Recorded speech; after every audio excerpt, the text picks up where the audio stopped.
Le temps passe, mais les marques laissées par la mort de la fillette de Granby demeurent. On vit, on continue à vivre, on n'a pas le choix, la roue tourne.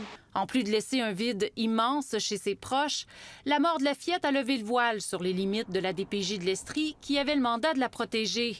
Depuis, elle a été mise sous tutelle et une commission spéciale sur les droits de l'enfant et la protection de la jeunesse a été mise en place. De la poudre aux yeux, selon sa grand-mère.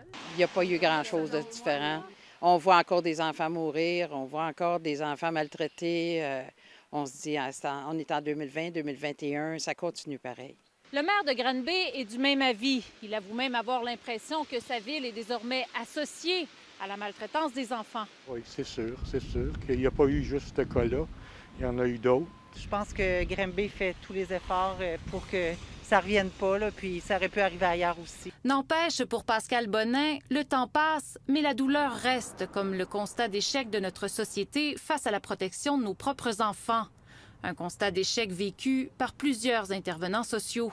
C'était pas seulement les intervenants de Granby qui se sentaient visés, c'était les intervenants de partout au Québec parce que tout le monde sait et savait depuis longtemps que ce genre de réalité-là ou ce genre de drame-là pouvait arriver à n'importe qui. On ne savait juste pas quand.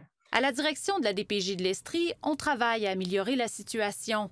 Le nombre d'intervenants sur le terrain a augmenté, des services de première ligne ont été implantés. Mais un cas comme celui de la fillette de Granby pourrait-il se reproduire? C'est sûr qu'on espère que non. On pense avoir mis en place tous les points de contrôle pour s'assurer que ce type de situation-là n'arrive pas. Si tout va bien, la DPJ pourrait retrouver sa pleine autonomie sous peu.